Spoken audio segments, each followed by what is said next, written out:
Halo, berikut adalah video demo untuk state diagram, teman-teman. Jadi, silakan kalian buka untuk EA kalian atau Enterprise Architect. Di sini akan muncul seperti ini, starting page-nya atau landing-nya. Kalian buat project baru, entah itu new file atau ke file di sini, terus kalian new project, itu bisa juga.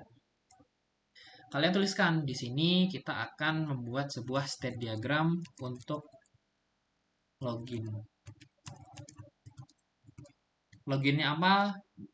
Entah itu login customer atau login si mitranya, itu juga silahkan dispesifikasi seperti itu ya. Save.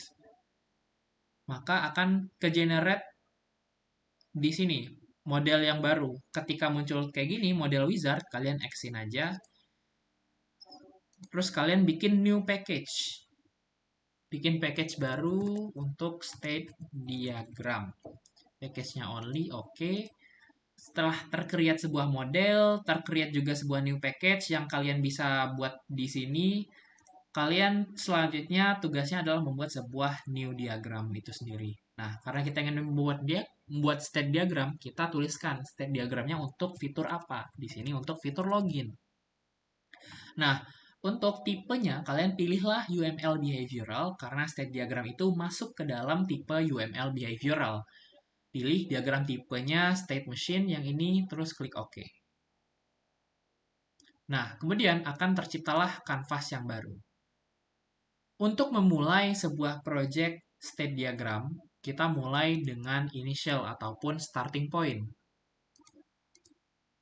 Selanjutnya, kita akan menentukan state-state atau status-status yang akan kita modelkan pada state diagram ini. Yang pertama, karena kita menggambarkan login, kita ingin si usernya ini ditampilkan halaman login. Maka dari itu, untuk kondisi pertama ataupun status yang pertama, kita ingin usernya ada pada status menampilkan halaman login atau berada pada halaman login. Maka dari itu, status pertama adalah seperti ini. Nah, setelah muncul status yang pertama, kita tentukan, kita bikin sebuah panah ataupun arrow untuk menggambarkan hubungan relasi antar kedua elemen ini. Di sini ada sebuah icon panah. Kalian tarik panah ini ke dalam state-nya. Pilih yang transition. Nah, seperti ini muncullah sebuah transition. Pada transition, kalian klik 2 kali akan muncul seperti ini, teman-teman. Akan muncul properties. Transition properties. Ada 3 hal yang perlu kalian isi. Well, nggak perlu ketiga-tiganya, tapi perlu kalian isi salah satu atau salah dua atau salah tiganya atau semuanya diisi itu perlu kalian perhatikan di sini. Ada 3 hal. Nah, untuk si usernya itu menampilkan halaman login, masing-masing ini tuh apa ya? Punya eh, punya apa ya? Istilahnya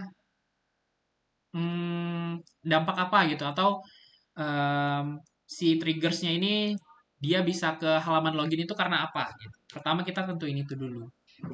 Si user ditampilkan halaman login ketika si usernya itu klik login. Jadi di sini saya memetakan kalau semisal ingin menampilkan halaman login, si usernya itu harus ngeklik login di situ. Nah, efeknya maka akan set login, maka muncullah fungsi-fungsi yang ada di efek ataupun method yang ada di efek ini maka akan dijalankan gitu. Entah itu kalian menulisnya set login atau view login, jalankan view login atau juga uh, set login dari view login atau show login itu silahkan ditentukan masing-masingnya. Misalnya di sini saya tuliskan set login. Di sini nggak ada guard apa-apa karena tidak ada validasi untuk memasuki halaman login. Karena kita hanya untuk menampilkan halaman login. Oke. maka terciptalah seperti ini untuk ada efek dan juga triggers untuk si state menampilkan halaman login. Nah, selanjutnya apa yang akan terjadi ketika si usernya itu menginputkan sesuatu pada form login. Nah, maka dari itu usernya akan beralih kepada status berikutnya, yaitu ketika si usernya itu menginputkan sesuatu. Maka menampilkan inputan data user. Data atau meninput data user atau data yang telah diinputkan. Inputkan data yang telah diisikan. Sama aja ya. Nah, seperti ini. Nah, artinya kan ada interaksi di situ. Ini kalian tarik garis lagi ke bawah untuk ke arah step berikutnya. Transition sama. Nah, di sini ada sama juga 3 hal yang perlu kalian isi di sini. Salah satu atau salah dua atau semuanya gitu ya. Nah, karena untuk ke status berikutnya itu adalah menampilkan inputan data yang diisikan, kalian hanya perlu mengisikan triggersnya ini. Jadi si usernya kan hanya menginputkan, maka untuk transitionnya kita hanya menginputkan data login. Data login siapa nih? Si pembeli atau customer atau mitranya silakan dispesifikasikan. Untuk di sini saya tidak spesifikasikan. Oke. Input data login. Nah, ketika sudah diinputkan datanya, usernya pasti akan beralih kepada status berikutnya ataupun kegiatan berikutnya gitu ya. Kegiatan berikutnya apa? Yang pertama, yang pastinya antara si usernya itu berhasil atau si usernya itu gagal gitu ya untuk masuk ke dalam sistem atau masuk ke dalam aplikasinya kalian gitu. Nah, kita gambarkanlah status apabila si usernya itu gagal melaksanakan login.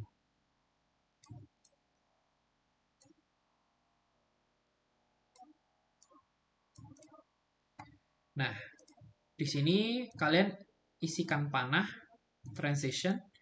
Nah, sedikit tips, ketika kalian ngeklik si panahnya ini, kalian bisa sambil ngarahin si panah, kalian bisa pencet kontrol untuk adjust si kerapian si panahnya ini supaya lebih rapi tampilannya nanti ya. Nah, bisa seperti ini. Jadi transitionnya bakal seperti ini. Tinggal dirapikan. Ya. Nah, di dalam transition ini kita isikan apabila si usernya itu menginputkan data yang invalid gitu ya. Maka di situ kan ada suatu verifikasi atau suatu pengecekan gitu ya teman-teman ya. Bentar ya. Oke. Nah, untuk kita ke status gagal login itu si usernya harus ngapain gitu ya, atau berbuat seperti apa hingga dia gagal login. Ternyata si user bisa gagal login karena apabila si usernya itu menginputkan data yang invalid dan data yang null. Efeknya akan seperti apa? Efeknya dia si user ataupun si sistemnya akan menjalankan di sini metode check data login, terus juga get data akun. Data akun siapa? Antara itu si mitra atau si customer bisa kalian spesifikasikan tergantung sama nama tabel ataupun entity kalian nanti ya.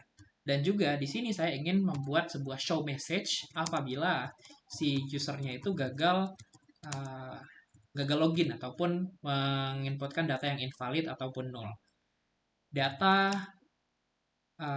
invalid. Silakan ulang kembali untuk message-nya. Nah, harusnya saya dari triggers ya. Triggersnya dulu, terus ke guard, terus ke efek. Nah, triggersnya itu seperti apa sih sebenarnya? Nah, apabila si usernya itu ngeklik login, terus ternyata dia guardnya adalah invalid ataupun null, ataupun gerbang logikanya invalid atau null, si usernya salah inputin atau kosong, maka dia akan menjalankan efek berikut. Oke, ini kita taruh sini supaya lebih rapi. Nah, dia akan masuk ke status yang di sini ataupun gagal login ini. Nah, selanjutnya dari gagal login, dia ke sini seharusnya ya. Karena dia gagal login, harusnya menampilkan login itu kembali untuk dicoba. Kita rapikan supaya enak dilihat. Nah, di sini artinya hanya efek gitu ya, karena nggak perlu triggers. Triggersnya itu tadi, ketika dia gagal login, efeknya kita set login, atau show login, atau view login gitu. Sesuaiin aja. Oh, kelebihan. Oke. Nah, selanjutnya harusnya ada state di mana kalau semisal si usernya itu berhasil gitu ya. Kalau semisal berhasil, statusnya adalah apa setelah dia berhasil login? Menampilkan apa? Dashboard kah? Atau berandanya kah? Kalau dalam hal ini kita menampilkan sebuah beranda. Nah, kita jalankan ke bawah, transition sama. Terus untuk guard, efek, dan triggersnya apa? Tentu saja masih sama, dia si usernya itu ngeklik login. Nah, lalu apakah ada guard di situ? Ada pengecekan. Kondisinya seperti apa? Semisal si user menginputkan data yang valid. Efeknya maka akan dialihkan ke halaman berikutnya, yaitu set beranda atau show beranda atau view beranda. Kayak gitu ya. Oke. Biasanya. Oke.